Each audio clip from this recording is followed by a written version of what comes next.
This week on Breaking Bullying, my guest shares how a simple business opportunity turned into a nightmare of betrayal and online harassment. We'll get into it after I hit this music. Joining me this week is specialist counselor Trent Hansen. Trent, thank you so much for coming on today. It's a pleasure to be here. It's kind of late where I am, but it's also kind of early where you are. So, as you can tell by my accent, I'm all the way from Australia. So, I'm excited to be here. You're from the future, I like to call it, because I'm recording on a Tuesday and it's already a Wednesday for you. Yeah, that's right. I just clicked over 1 a.m. here. That's crazy. It's 10 a.m. here in Minnesota time. So, Trent, before we get into your story, what is a specialist counselor? I'm not really big into titles, but for me, a specialist counselor is we deal with different niches. So, before we move into our story in relation to why I'm here, I've been doing this a very long time, 18 years across 5 or 6 different modalities. I started in fitness, I progressed into body work, and then after a pretty nasty marriage breakdown in 2015, I turned into the psychology element because, hey, let's face it, there's usually one ingredient that's common in all your issues, and that is the person that's suffering. So I'm a bit of an extreme responsibility guy. So anytime I make errors or uh, mistakes or whatever it might be, I usually like to learn about it and then help people with it. That's kind of my philosophy. So I've been doing this a Okay. long time, apart from a 2.5 year break, which is in that 2.5 years. That's why I'm here to talk. So Yeah. So, we're talking about in this episode a whole different profession because you are in the construction industry, building sheds, correct? well, I don't know if that's correct. In a nutshell, we had an opportunity through a friend after I had enough of helping people with all their problems, right? I needed a break, and he launched this new business, and I could talk to people, and I understand people, and I didn't mind selling things. So he gifted me a franchise in the construction industry. Now I'm not trade qualified. Like I said, I understand business and I understand people. So my next challenge to solve after I got into it was finding the ideal technical guy, which I did pretty quickly. So it was a rapid rise. It happened pretty easy, but it turned out to be probably the worst 2.5 years of my life. So yeah, that's kind of how it started for me. Okay. So, did you have any type of construction background at all, or were you kind of solely relying on your employees to? We were pretty hands off. My wife and I were Okay. involved, and she's very very clever when it comes to marketing digital content. And I'm I love to learn. I picked up the sales and the design process pretty easy, and it was just a case of numbers game. Call, call, call, call, and go out and visit people and love on people. And we started to get some success in selling pretty quickly. So um, from that side of our front end delivery was really good. But as far as who I brought in, and it started very very quickly to become a nightmare. Okay. And what year did this all start in?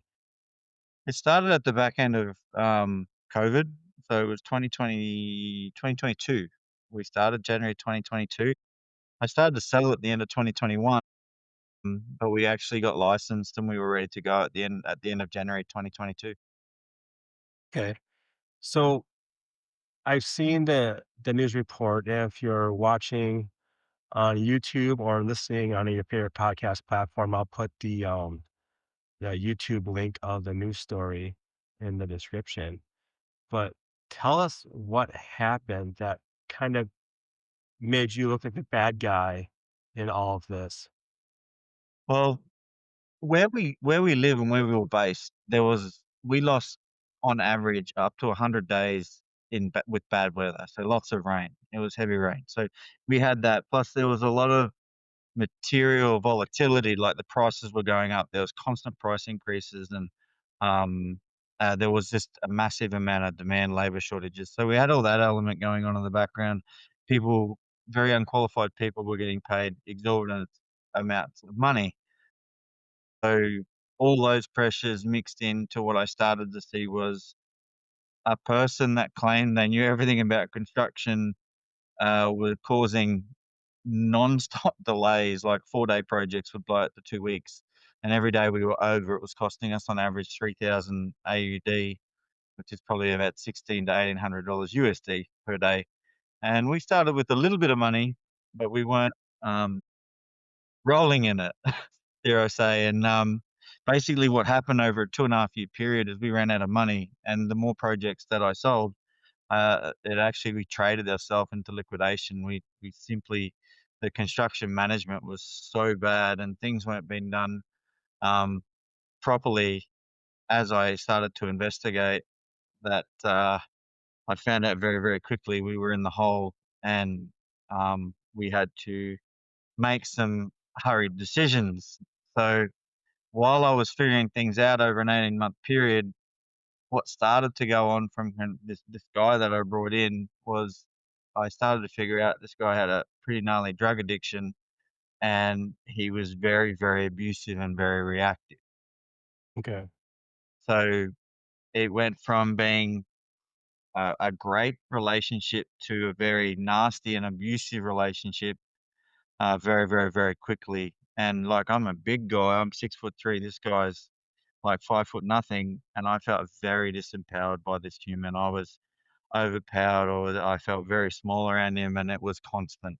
It was constant. It was a constant overlay of everything was my fault and everything was my problem, even though I wasn't the technical guy. So, yeah, it was a terrible relationship. So this guy was pretty much responsible for for that business, that shed business going underground, like tanking. Yeah, so everything technical, everything from the back end, everything construction, which was the majority of the business. He was actually the general manager, construction Yeah. manager.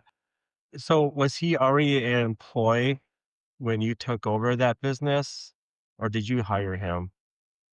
So I hired him, with a Okay. profit share agreement to build it because we're actually a blended family of 7 children.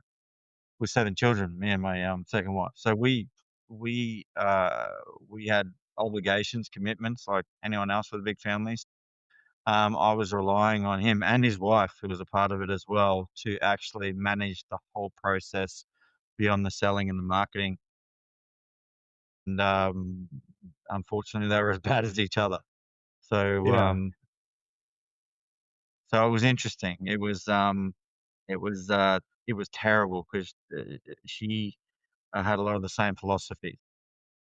So you told me earlier that this was like a hands-off business for you. And if people are wondering, when you sent me your story, I have a student in my school whose father is a forensic accountant, and I asked him, I go, how common is it for an owner of a business not to know everything that's going on in his company? And he told me it's very, very common. So I was like, okay, good. That makes me feel better because I didn't really understand. I don't understand the construction business because in my own business, I'm very, I own it. I'm owner and operator. I'm everything. So I didn't fully understand the whole scope. So it's very common for people to own a construction business or any business and not be fully integrated inside it because you hire people that you trust. But kind of fast forwarding here, when the business went under, is to me, when I saw the news story, you went on a vacation around the same time that happened, and it just made you look like the bad guy in this whole thing. The funny thing about that is, Tim, you're gonna laugh. My wife has a bit of a warped sense of humor. At the time, we had a pretty newborn baby, and she was pregnant. I didn't have a valid passport, and because she's very handy with digital imagery, and we spent 6 months being harassed, and that's before we went before we signed paperwork. We started to get a lot of threats online and a lot of abuse, and she thought, "Well, I'll just put this up and just throw, like, the bait out to see who was behind all these threats and things like that," and it was probably the thing that, um like, A Current Affair Over Here is a terrible show. It's a low like, it's I guess you'd say the bottom feeders, like, I don't know, like, how you'd put it, but it is whatever the narrative is of that demographic, like, I presented 50 pages of evidence, and I can talk about that, what it was, and they were not interested. They only wanted to paint us out as we'd stolen money, and we were high flying, and we were using deposits and whatever else to live a lifestyle, but the truth was, I lost machinery, cars, I didn't even have a car to drive around in, we had to move out of a house, like, um, and um, it actually started to unravel when I let these people go November the year before because we were just in very deep. And so what they did when we severed the relationship, they then went to our customers, suppliers, um, whoever they could, because they had access to everything for the longest time, and paint the picture out that we were stealing money, doing the wrong thing, and that without them in the business, it would fall over. So we lost complete trust. Facebook groups were created. Um, it was horrible. It was really horrible. Okay, so that picture that they showed on a current affair, that wasn't me, that was just staged, you didn't really go on vacation, but they just used it anyways? Yep, used it anyway. We had evidence. I told them that. They also showed me talking about this pen I got in 2018, which was like a $500 or $600 pen. I was given as a gift, and I made comment on a TikTok that I lost my $600 pen, and the kids took it and they took it out of context. It was a video from 2018. They were grabbing whatever they could, at that time. So, or was it 2020 or whatever it was? But they were grabbing whatever they could to, control the narrative. So in Australia, we had 28 construction companies go into liquidation in an 18-month period at that time. Okay. Yeah, so it's been big news. Like, it's Yeah. been huge news. There's it People going under all the time. And, unfortunately, like, if theories state, like, it's superannuation led, which is our retirement fund led, it's bank led, it's so volatile over here and it's so expensive.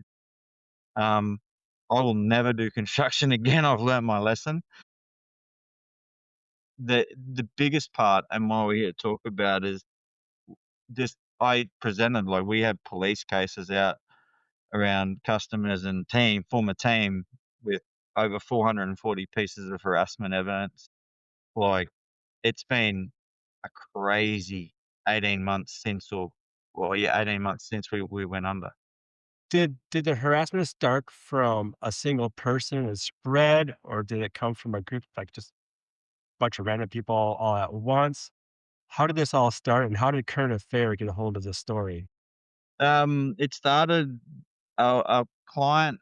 So basically, this guy had went to pour a slab for a client, and basically didn't ask for an engineering report that he needed. He just took the client's word for it, and the slab started to fall apart and crack. And I also had researched since that about 30 to 35 concrete slabs weren't didn't follow the engineering.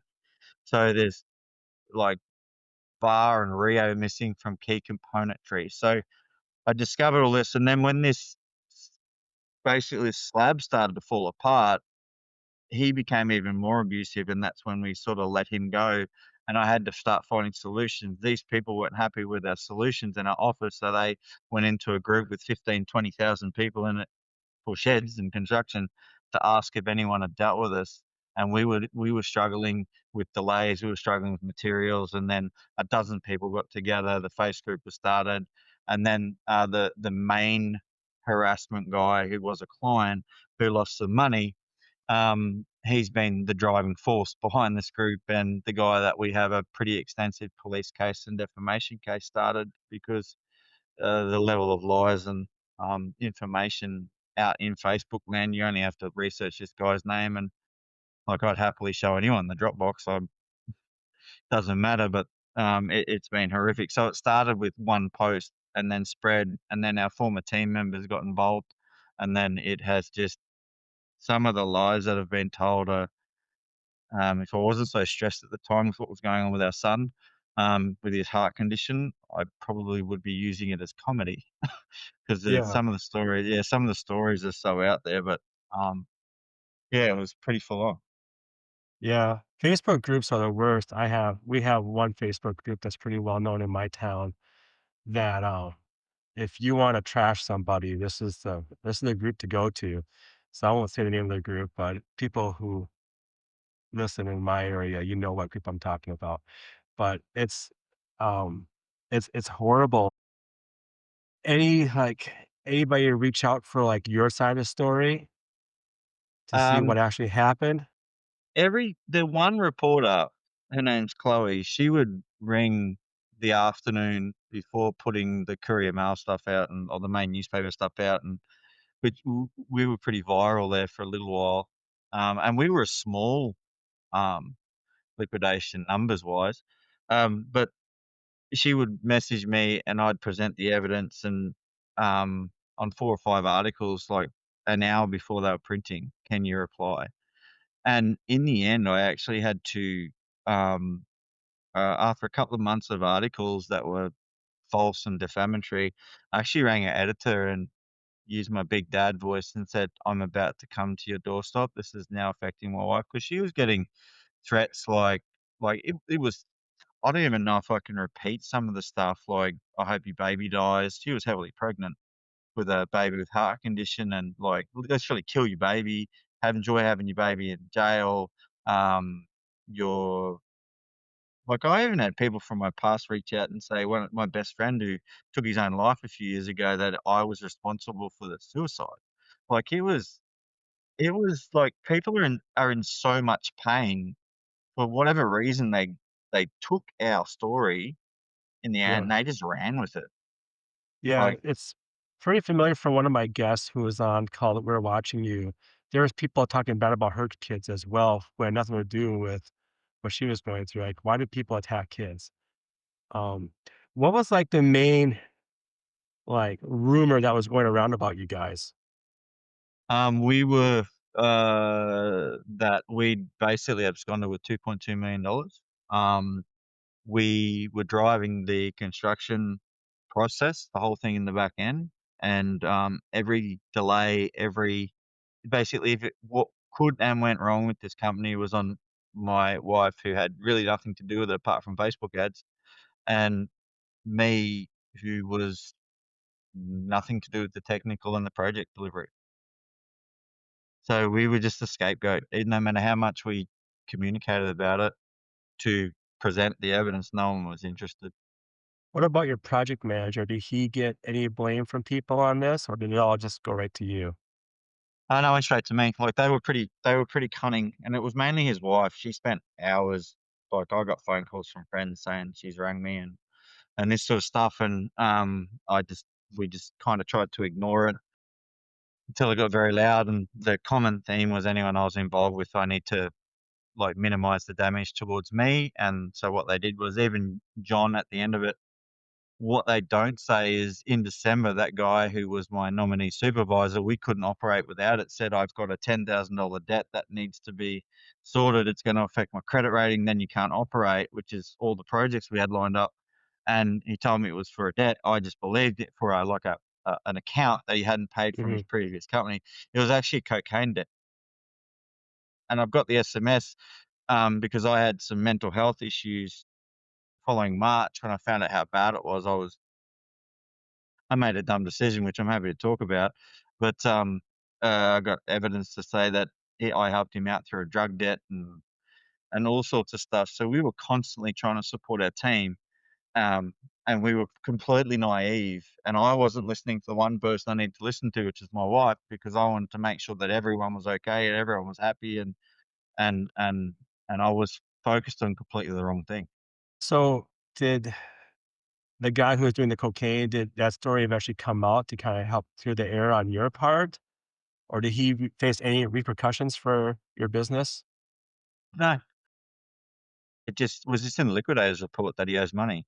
So we made a journal in our accounting system, and I'd started to introduce a better accountant. And these accountants in the year that we closed actually were the ones I actually went through 4 accountants to find. These guys are forensic, they're construction based. It took me ages to find the right people. I had multiple bookkeepers, I had people managing the money, I had like people paying the bills. Like, we weren't even touching the money. I wasn't even oh, they were it was slow with reporting. Like, the thing that you have to watch in this country is, and part of the reason I wanna relocate, and is that the tax system, we are the most taxed, country in the world. So, if you look at what $1 million is net over here is 568,000 in your pocket. I don't know another country that hands over that level of money.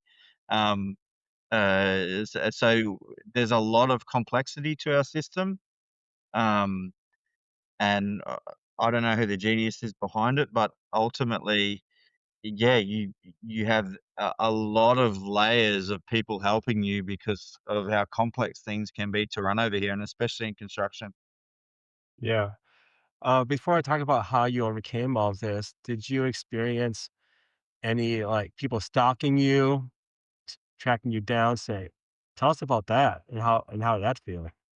So we had people driving past and watching us, our whereabouts, from the very start. So one of our projects was across the road from my house, and we got halfway through it and missed a stage, and so we couldn't work. Like, we handed the keys over, and then what was happening is they were filtering messages to the Facebook group to say when we were leaving, when we were coming, where we were going. So that was being done. We've got SMS evidence around that. There was lots of things about, we're driving past your house, we're going to burn it down. There was video of our house where we are near the hospital that we go to, that we spent 5 months in with our son. So I'm holding my son, who's got a feeding tube, and he's videoing me going past, laughing at me, this main guy. And I've got my son in my arms, and this is over a year on. So the main culprit is driving past our house, is basically spending all his life, all his Yeah, time, letting people know where we are. And the really hard thing about this, our kids were parentally kidnapped because my two stepchildren, my wife's children, their father got involved because he's not a nice human. So we lost our access to our kids for 6 weeks. He didn't return them. Like, and then telling them that we're criminals, we're frauds, we're going to jail. So not only were we dealing with open heart surgery, harassment, stalking, we had this guy filtering our personal information from a court case that we're going through for our children to this group, and he's going, they live here, there it is, there's video, like, watch yourself, watch your back, someone's gonna kill you, like, on social media. that's So, crazy. um, it's been full on. What's silly about this, or I shouldn't say silly, but what blows my mind is that these are adults. I mean, would we want our kids treating our kid this way? No. These are grown adults. Any did you, like, give, like, a statement? Did anyone come ask you for a statement for your side of the story, and did they accept it, or did it make things worse? Nothing. We weren't offered to communicate about it. We had to fill out recordings from the legal side for the administration, but we presented. You're actually the second person, and I had to go overseas because the first person that interviewed me got threatened by a couple of people if my podcast goes live, but I found it anyway. They're Yeah, gonna sue them and all this stuff, even though I didn't really talk about it. It was more about who we're serving now, and how to come back, which we've done. And I wouldn't be afraid of these guys. Like, they once my podcast comes out, it's like good luck from Australia. So, yeah, right. I because we're shifting our focus, and we because the one question I asked even through this, so the question that I asked myself was, when I'm curled up in the corner, I'm in a ball, I've just made a really terrible decision that I'm recovering from, which was, drink driving and wanting to take my life, which I actually got found by someone. This was in March last year. I'm curled up in the corner, I've signed paperwork over, I can't feed my family. And the question I asked myself, which is I ask myself every day, which is, what will bring me joy? And I got two answers: children's storybooks and start serving humanity. So I just started to rebuild, because of I used this to refine myself. I didn't use it to define myself. And mentally, it was the toughest challenge. And I've been to the US and competed in lots of endurance events and traveled around the world, and I've got a pretty handy, um, I've been in the hurt locker, but this mental and emotional cyber Mhm. harassment and bullying that I experienced, like, it has changed me and my wife. Like, it has changed who we are. And Yeah. 18 months later, we're still recovering. So you kinda jumped ahead to my next question here, which would be how did this all affect you mentally? So you turned to alcohol, is that correct? Is that what you said? I made a decision when I figured out what was going on, turned to alcohol, and, that was once. I haven't drank since. That was enough pain for me. And Yeah. then, uh, my wife, Kat, she lost complete trust in me, because I let people affect our stability. I didn't listen to her, so she started to pull apart all the times that, I didn't listen to her. I nearly lost her. We were so close to not moving forward with our unborn baby because we'd lost our financial stability and we had a diagnosis of a heart condition at the same time. At the week that we found out we had to close everything, we found out that our son had complex heart disease, which, um, has been a journey. Plus, we found out a week later that he had a rare genetic disorder, which has been a journey. That's a And that's a plus, we lot had to move out itself. of our house. We had to, like, we had to I had to figure out how to get money to feed the family. I had to move 2 hours down the road to be near the hospital. So, like, I had enough demand and, like, things that I could focus on. I shut down my social media, but what my wife did, which really affected her emotionally, was she kept her socials up so she could gain evidence to take to police and build a defamation case. But what it's done to her is it's shattered, like, she's suffering, like, it's brought out, she's got diagnosed, heading towards a diagnosis of ADHD, which is fine, but she's now on antidepressants and a few other things just to help her refocus and not get lost and minimize the reactivity. So we're a pretty neurodivergent house and, Yeah. just brought it out in her. I wish people would realize the harm that this type of stuff does. I remember, must have been like a year or so ago, year ago, gosh, was this last year? When my friend and I got attacked for a school board, it could be like 100 people coming after you. But it feels like the whole world because these people, they just don't stop posting about it. And they do it because they get attention from other people. It makes them feel good. At the same time, they don't care about what you're going through. And at the end of the day, these are adults trying to cause harm purposely to another human being, and they don't care what it is. It blows my mind. There's another group in town here that has a group that I swear encourages this type of stuff. They love it. They call themselves like the uncensored group, and they don't understand that the harm you are doing to somebody. It could even if it's a small business or any type of business, these people just don't stop. And to the point where it led you, curled up. I was curled up in a ball. I was afraid, I was terrified, so I was unraveling from the face-to-face harassment and bullying I caught from this. I call him Meth Monkey. So we have a saying in my Meth organization, monkeys? name it, tame it. So he's Meth Monkey and his wife, the baboon. All right. So for me, I laugh about it because he was threatening my wife and I got he was threatening her. Like, he was actually threatening her physically and emotionally and enabled by his wife. So like I literally couldn't do anything. Like, I couldn't do Yeah, anything. Like, we reported the police. Like I said, I'm a big guy. I know how to handle myself. I spent quite a few years being mentored by one of your insane yeah, athletes who's the world's fittest man, believe it or not. Not CrossFit, but in endurance. So I spent a few years, like, having fun with Marines and SEALs and, like, guys who served and I'd really enjoyed my time in your country, and I took on some philosophies and I brought it back here like, I could look after myself, and I couldn't take my skill set and my strength and everything to actually go and sort this out myself. Like, I would yeah. have loved to have taken this into my own hands because these are all, like, these are very weak humans. Like, Yeah, these are if I saw them now, I just would laugh, but we had to adopt silence.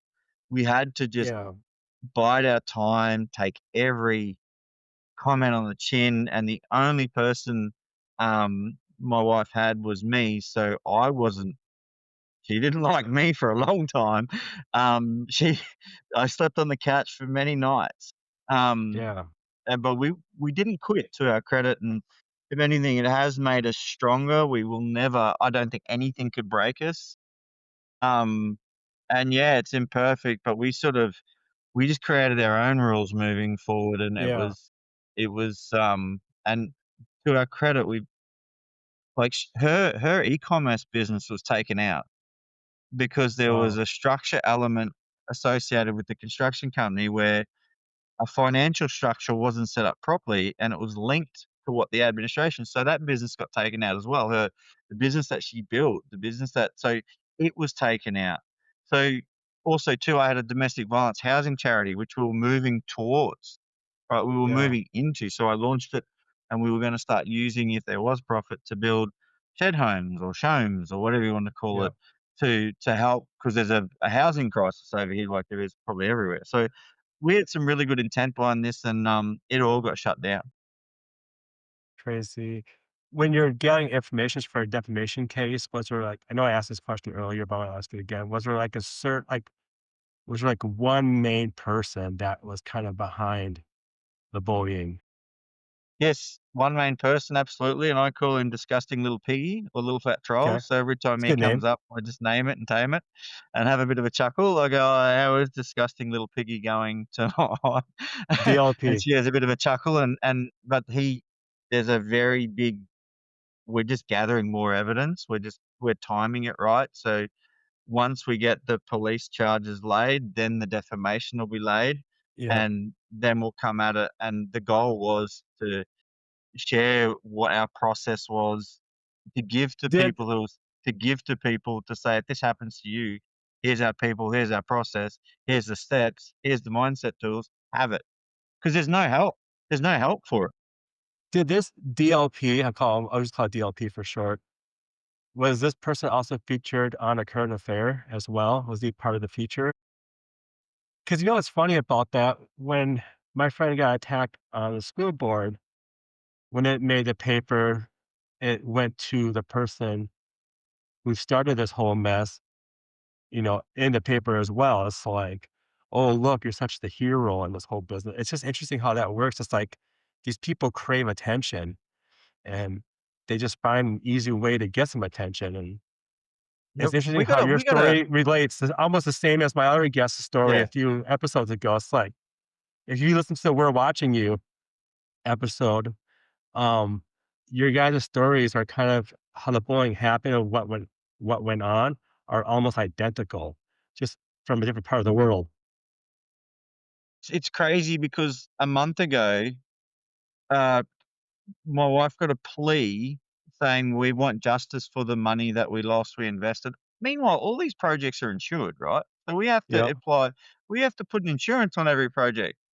That's why there's no fraud. Every project was insured, and there's no yeah, everything's traced electronically. So, I think in the creditor report, I think over 2.5 years, I paid myself about $20,000.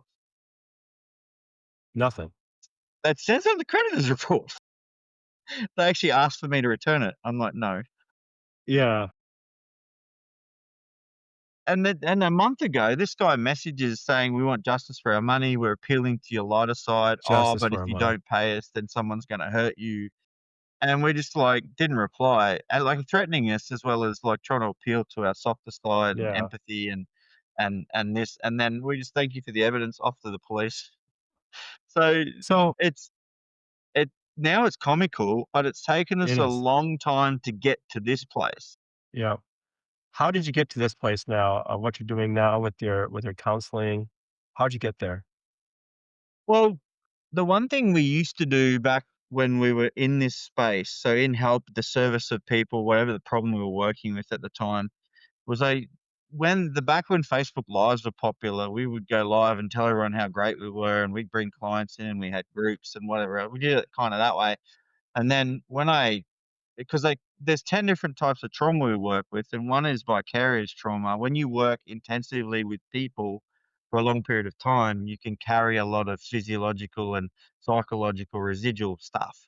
All right. Yeah. So when I went back into it, I took what I learned from that experience into this experience and said, everything I'm going to do is about being great for people. I'm not going to rush anything. I'm going to build one person at a time.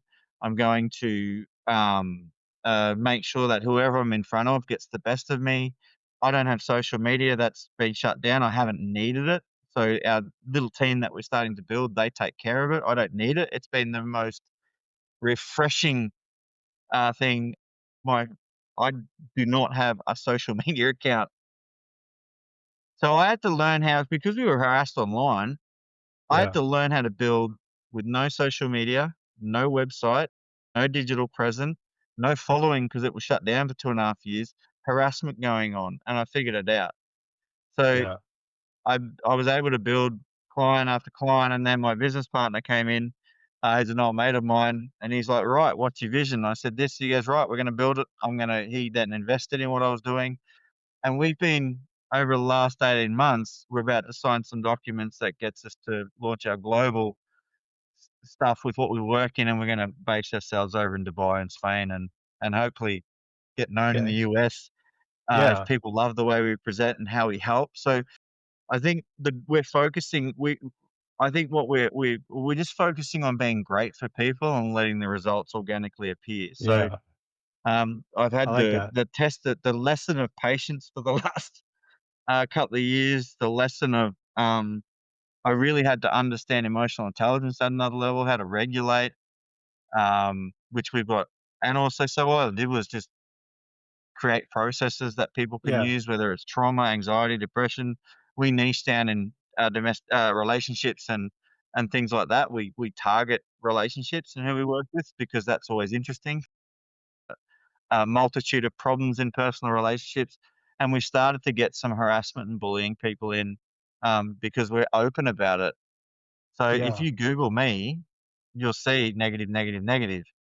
So I talk about I just own it. I'm like, "Yep, we Yeah. invested in the wrong people, we invested in the wrong industry, and we got hammered." Yeah. So I took ownership pretty quickly. Yeah. I don't know if I would give up social media. I mean, because social media is your right. It's how you can grow your new businesses.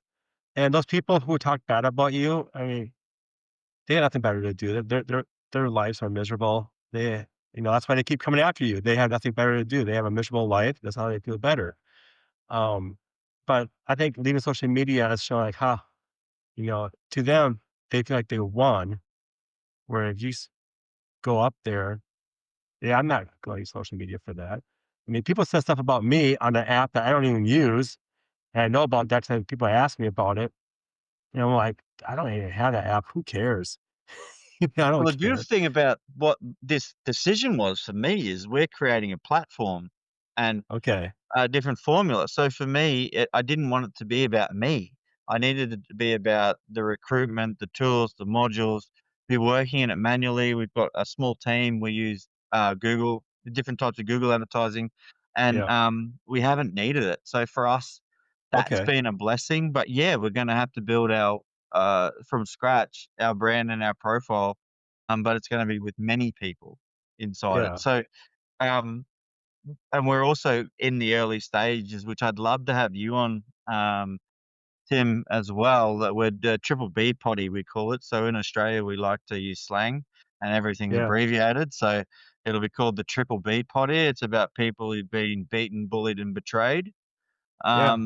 And then their stories, and also too, talking to anyone that caused pain as well. So I don't condemn what people do or create Yep. because it's all part of the experience. And I'm a big fan of humans that go, yeah, I was a real so and so and I caused pain and I'm ready to work through it. So when we deal in the betrayal side and the harassment from betrayal, like people causing affairs and people doing the wrong thing by their partner, a lot of the stuff we work in is dealing with the harassment and the bullying and the control Yeah. aspects behind that. So it's not necessarily in the scale that I went through, or even I was listening to, a YouTube sensation that you interviewed, and she was the vegan villain.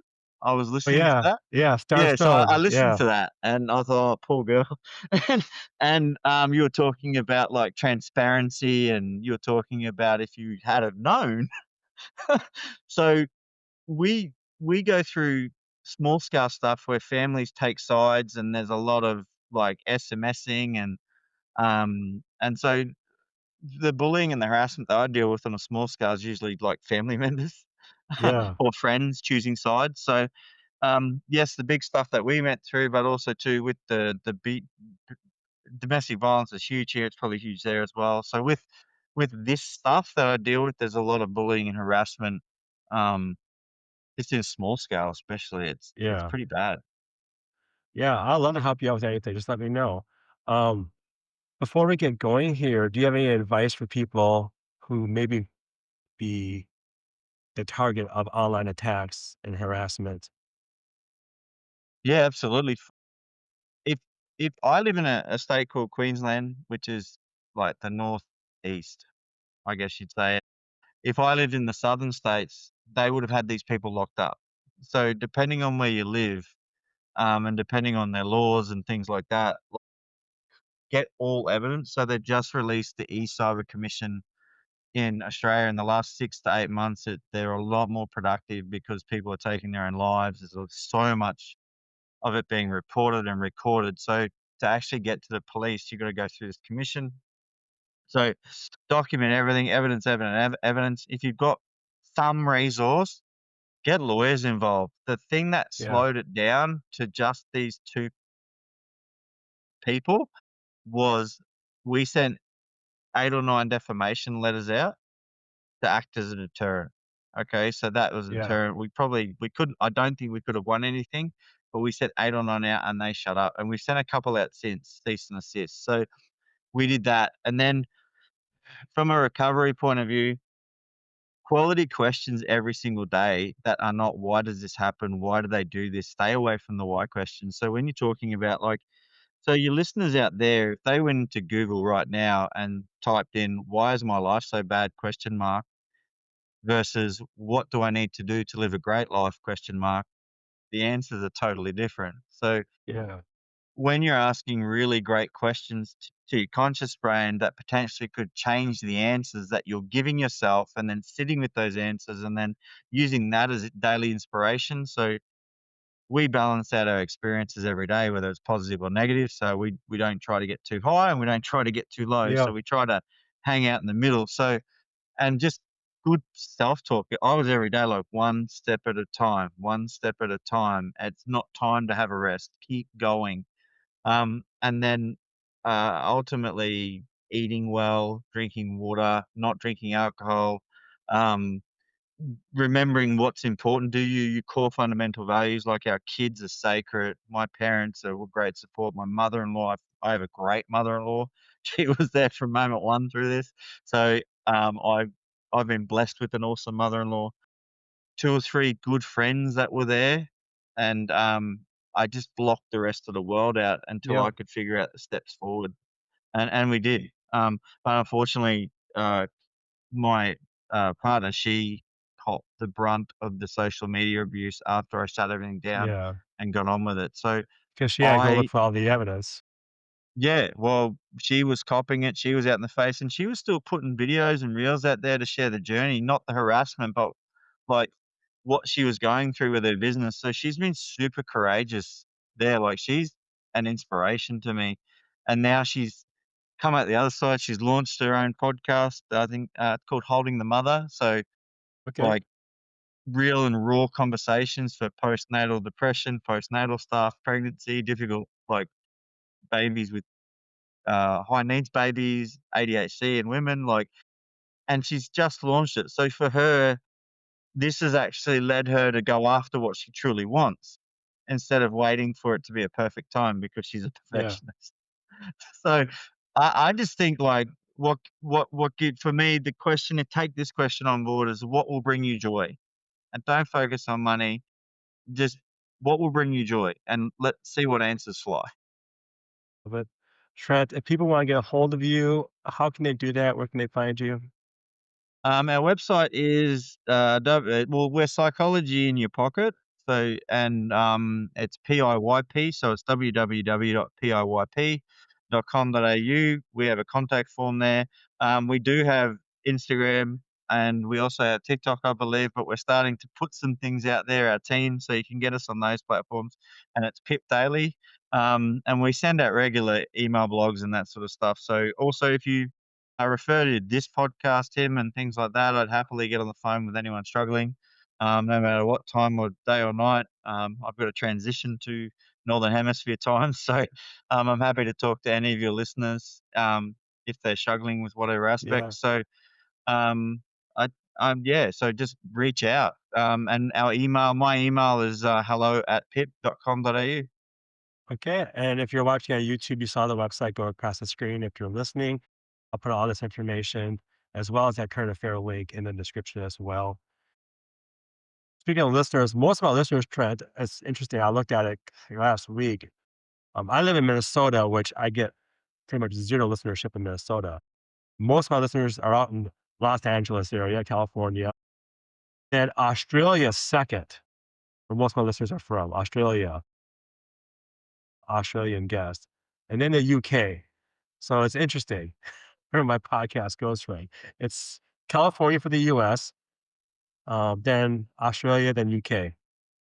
I don't know how that works, but that's You're doing good work. Like I typed in bullying podcast just in Google to have a search, and you came up. You're straight at the top, and I subscribed and started to listen, and I thought, is this the guy I wanted to talk to? I'm like, yeah, you're a good interviewer. So yeah, it's thanks. it's been really fun being here. So I've had help. If you listen to my first earlier podcast of this show, the first 15 episodes, Bruce Knoxon used to be the co-host.